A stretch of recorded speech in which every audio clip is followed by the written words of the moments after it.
जय सिया राम दोस्तों। तो मार्गशीर्ष मास की जो पूर्णिमा है वो है 26 दिसंबर 2023 को, यानी कि कल। तो मार्गशीर्ष पूर्णिमा के दिन जो है 3 महाशक्तियों का प्रादुर्भाव भी हुआ था। पहली थी माता अन्नपूर्णा, जिनको हम जो है मार्गशीर्ष पूर्णिमा पे अन्नपूर्णा जयंती के नाम से भी जो है जानते हैं। और इस दिन पे जो है दत्तात्रेय जयंती भी मनाई जाती है। और इसी दिन माँ त्रिपुर भैरवी का भी जो है प्राकट्य हुआ था। तो आज इन्हीं तीनों के बारे में हम जानेंगे कि कैसे इनकी पूजा विधि करते हैं, क्या इनके महत्व होता है इनका व्रत करने से, पूजा पाठ करने से, या इनका प्राकट्य कैसे हुआ था। तो सबसे पहले हम बात करते हैं माता अन्नपूर्णा जयंती के बारे में। तो प्रत्येक वर्ष जो है मार्गशीर्ष मास की पूर्णिमा तिथि पर अन्नपूर्णा जयंती जो है मनाई जाती है। और इस दिन पर दत्तात्रेय जयंती और माँ त्रिपुर भैरवी का भी प्राकट्य हुआ था। तो इस दिन माँ पार्वती के अन्नपूर्णा स्वरूप की पूजा की जाती है। मान्यताओं के अनुसार अन्नपूर्णा जयंती के दिन माता पार्वती समस्त सृष्टि का भरण पोषण करने वाली देवी अन्नपूर्णा के रूप में पृथ्वी पर प्रकट हुई थी। इस दिन अन्नपूर्णा माता की पूजा करने से संकट के समय में भी कभी भी अन्न की कमी नहीं होती है। देवी अन्नपूर्णा के आशीर्वाद से ही धरती पर अन्न की प्राप्ति होती है। इसलिए ही अन्नपूर्णा माता का स्थान रसोई घर में माना जाता है। ऐसा कहा जाता है कि अन्न और भोजन का सम्मान करने वाले व्यक्ति को जीवन में कभी भी भूखा नहीं रहना पड़ता है। तो आइए जानते हैं कि इस दिन पे आपको इनकी पूजा विधि किस प्रकार करनी है। अन्नपूर्णा जयंती के दिन प्रातः सुबह जल्दी उठकर स्नान आदि करके आप स्वच्छ वस्त्र धारण कर लें। फिर पूरे घर में और रसोई घर में स्पेशली चूल्हे की अच्छी तरह से साफ सफाई करें और गंगा जल छिड़ककर पूरी रसोई को शुद्ध कर लें और पूरे घर को भी। उसके बाद खाने का जो चूल्हा होता है, यानी कि जो आपकी गैस है, उस पर हल्दी, कुमकुम, चावल, पुष्प अर्पित करें और धूप दीप प्रज्वलित करें। इस दिन माँ अन्नपूर्णा के साथ माता पार्वती और शिव जी की पूजा करें। विधि पूर्वक पूजा करने के बाद माता से प्रार्थना करें कि हमारे घर में हमेशा अन्न के भंडार भरे रहें। माँ अन्नपूर्णा पूरे परिवार एवं समस्त प्राणियों पर अपनी कृपा बनाए रखें। संभव हो तो इस दिन अन्न का दान जरूर से करें और जरूरतमंदों को भोजन भी करवाएं। अन्नपूर्णा जयंती का हम जानते हैं कि महत्व क्या होता है। माँ अन्नपूर्णा को अन्न, धन और सुख शांति की देवी माना जाता है। इनकी कृपा से घर में सदैव अन्न के भंडार भरे रहते हैं। जिस घर में माँ अन्नपूर्णा का आशीर्वाद रहता है वहाँ किसी भी चीज का अभाव नहीं रहता। इनके आशीर्वाद से आर्थिक तंगी से छुटकारा मिलता है। इसलिए अन्नपूर्णा जयंती वाले दिन माता अन्नपूर्णा की पूजा जरूर से करनी चाहिए। अब हम जानते हैं कि माता अन्नपूर्णा जो है प्रकट कैसे हुई थी। माता अन्नपूर्णा को देवी पार्वती का ही रूप माना जाता है। कहते हैं कि एक बार धरती पर अन्न की कमी हो गई थी, जिस वजह से चारों तरफ भूखमरी छा गई। लोग अन्न के एक एक दाने के लिए भी तरसने लगे थे। तब पृथ्वीवासियों की यह दशा देखकर उनके कष्ट को दूर करने के लिए माता पार्वती तब अन्नपूर्णा के रूप में अवतरित हुई थी। माँ अन्नपूर्णा को अन्न की देवी कहा जाता है। मान्यताओं के अनुसार जिस घर में माँ अन्नपूर्णा की कृपा दृष्टि रहती है वहाँ का जो रसोई घर होता है सदैव अन्न और धन से भरा रहता है। आइए अब बात करते हैं दत्तात्रेय जयंती के बारे में। आखिर दत्तात्रेय भगवान कौन थे, इनका प्रकट्य कैसे हुआ था। तो हिंदू पंचांग के अनुसार मार्गशीर्ष मास के शुक्ल पक्ष की पूर्णिमा तिथि को भगवान दत्तात्रेय जयंती मनाई जाती है। भगवान दत्तात्रेय को तीनों देवों का अवतार माना जाता है। शास्त्रों के अनुसार ब्रह्मा, विष्णु और महेश तीनों देवों की शक्तियाँ भगवान दत्तात्रेय में समाहित हैं। इस साल 2023 में दत्तात्रेय जो जयंती है वो 26 दिसंबर 2023 को, यानी कि मंगलवार के दिन मनाई जाएगी। धार्मिक मान्यताओं के अनुसार इस दिन भगवान दत्तात्रेय का जन्म हुआ था।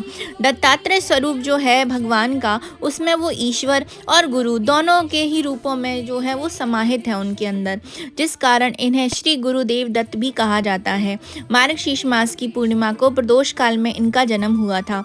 श्रीमद् भागवत ग्रंथों के अनुसार दत्तात्रेय जी ने 24 गुरुओं से शिक्षा प्राप्त की थी। भगवान दत्त के नाम पर ही दत्त संप्रदाय का उदय भी हुआ था। भगवान दत्तात्रेय को महाराष्ट्र में विशेष तौर पर पूजा जाता है और दक्षिण भारत में दत्तात्रेय देव के अनेक प्रसिद्ध मंदिर भी बने हुए हैं। तो आइए जानते हैं इस जयंती का महत्व क्या है। तो मान्यता है कि मार्गशीर्ष मास की पूर्णिमा को भगवान दत्तात्रेय का व्रत करने और उनके दर्शन पूजन करने से सभी मनोकामनाओं की पूर्ति होती है। कहते हैं कि भगवान दत्तात्रेय की पूजा करने से रुके हुए कार्य पूरे हो जाते हैं। ऐसी भी मान्यता है कि संतान प्राप्ति की कामना के लिए भगवान दत्तात्रेय की जो पूजा है वो बहुत ही शुभ और अचूक मानी जाती है। उनकी 3 भुजा भुजाएं और 3 मुख हैं। भगवान दत्तात्रेय की पूजा करने से जीवन में सुख समृद्धि बनी रहती है और सभी समस्याओं से छुटकारा मिलता है। ऐसा भी कहा जाता है कि दत्तात्रेय ही योग प्राणायाम और के उनके जन्मदाता हैं। इनकी सोच ने ही वायुयान की उत्पत्ति भी की थी। इन्होंने ही नरसिम्हा का रूप लेकर हिरण्यकश्यप का वध भी किया था। मार्गशीर्ष पूर्णिमा के दिन गुरु दत्तात्रेय की पूजा त्रिदेव के रूप में की जाती है। इस दिन पवित्र नदियों में स्नान किया जाता है। भगवान दत्तात्रेय की प्रतिमा पर धूप और दीप दिखाकर नैवेद्य भी चढ़ाया जाता है। ऐसी मान्यता है कि इस दिन दत्तात्रेय देव गंगा स्नान के लिए भी आते हैं, इसलिए गंगा मैया के तट पर दत्त भगवान की पादुका की भी पूजा की जाती है। इस दिन दत्तात्रेय भगवान की पूजा गुरु के रूप में करने से विशेष फल की प्राप्ति होती है। तो आइए जानते हैं कि इनकी पूजा विधि किस प्रकार करना चाहिए। मार्गशीर्ष मास की पूर्णिमा तिथि पर सुबह के दिन जल्दी उठकर सभी कार्यों से निवृत्त हो जाइए। उसके बाद स्वच्छ वस्त्र धारण करें। उसके बाद पूजा स्थान को साफ करें और व्रत का संकल्प लें। भगवान दत्तात्रेय की प्रतिमा या मूर्ति को मंदिर में स्थापित करें और उनको तिलक लगाएं। फिर उन्हें पीले फूल और पीली चीजें अर्पित करें। इसके बाद उनके मंत्रों का जाप करें और अपनी जो भी मनोकामना है आपकी वो पूर्ति के लिए भगवान से प्रार्थना करें। तो अब हम बात करेंगे माता त्रिपुर भैरवी के प्राकट्य के बारे में। तो महाविदा की जो छठी शक्ति होती है माता त्रिपुर भैरवी माँ काली का ही स्वरूप मानी जाती हैं। त्रिपुर का अर्थ होता है तीनों लोकों से है और भैरवी का संबंध जो है काल भैरव से है। कुछ शास्त्रों में तो ये भी कहा गया है कि माँ त्रिपुर भैरवी जो है भगवान शिव के रौद्र रूप काल भैरव की पत्नी है। विकराल स्वरूप और उग्र स्वभाव वाले काल भैरव भगवान शिव के अवतार, जिनका संबंध भय के विनाश से है। अब जानते हैं कि माँ त्रिपुर सुंदरी का स्वरूप कैसा है। भगवती त्रिपुर भैरवी का स्वरूप माँ काली के जैसा ही है। माँ के 3 नेत्र और 4 भुजाएं हैं। माँ के बाल खुले हुए हैं। इनका एक नाम षोडशी भी है। शास्त्रों के अनुसार माँ को और नामों से भी जाना जाता है, जैसे रुद्र भैरवी, चैतन्य भैरवी, नित्य भैरवी, भद्र भैरवी, कैलेश भैरवी, शमशान भैरवी, संपत प्रदा भैरवी। माँ त्रिपुर भैरवी कंठ में मुंड माला धारण किए हुए रहती हैं। माँ ने अपने हाथों में माला धारण कर रखी है। माँ त्रिपुर भैरवी की पूजा में लाल रंग का उपयोग करने से माता अति शीघ्र रूप से प्रसन्न हो जाती हैं। अब मैं आपको बताती हूँ कि माँ त्रिपुर भैरवी की पूजा का महत्व क्या है। इस दिन पर माता त्रिपुर भैरवी की पूजा करने से योग्य संतान की प्राप्ति होती है और जीवन में सफलताएं मिलती हैं। इसके साथ ही सभी तरह की आर्थिक समस्याएं दूर हो जाती हैं। इनकी उपासना करने से व्यक्ति को अहंकार का नाश हो जाता है।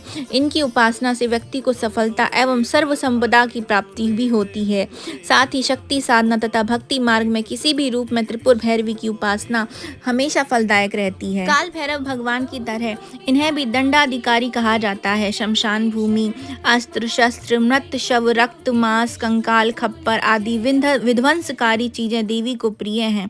भूत प्रेत, पिशाच, डांकिनी, भैरव, कुत्ते आदि उनकी सेना है। भक्ति भाव से मंत्र जप, पूजा, होम करने से भगवती त्रिपुर भैरवी प्रसन्न होती हैं। उनकी प्रसन्नता से साधक को सहज ही संपूर्ण अभीष्टों की प्राप्ति हो जाती है। मनोवांछित वर या कन्या के विवाह के लिए भी इनकी पूजा अचूक मानी जाती है। आइए अब बाद में आपको बताती हूँ कि इस दिन पे आपको माँ त्रिपुर भैरवी की पूजा किस प्रकार करनी है। तो आपको सबसे पहले ब्रह्म मुहूर्त में उठ जाना है और उठ कर के सबसे पहले स्नान कर लेना है गंगा जल से, या गंगा जल आप पानी में डाल लीजिए, उससे स्नान कीजिए। फिर मंदिर को साफ करिए। एक लकड़ी की चौकी पर माँ की प्रतिमा को स्थापित करें। उसके नीचे आप लाल कपड़ा अवश्य बिछा लें। माँ को लाल कुमकुम का तिलक अवश्य लगाएं। लाल फूलों की माला माँ को अर्पित करें। फल मिठाई आदि का भोग लगाएं। माँ त्रिपुर भैरवी के मंत्रों का जाप करें। फिर कपूर के साथ माता की आरती करके अपनी पूजा को संपन्न करें। तो ये इस प्रकार आप पूजा यदि करते हैं तो माँ आपकी सभी मनोकामनाओं की पूर्ति कर देती हैं। तो ये थी मेरी छोटी सी जानकारी जो है दत्तात्रेय जयंती, माँ अन्नपूर्णा जयंती और माँ त्रिपुर भैरवी को लेकर। आप सबको कैसे लगी कमेंट बॉक्स में ज़रूर बताइएगा।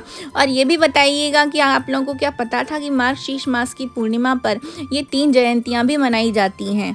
अगर आपको ये वीडियो अच्छी लगी है तो प्लीज़ ज़्यादा से ज़्यादा शेयर कीजिए, लाइक कीजिए, मेरे चैनल को सब्सक्राइब कीजिए। तो मैं अभी आपसे लेती हूँ विदा। जय सिया राम।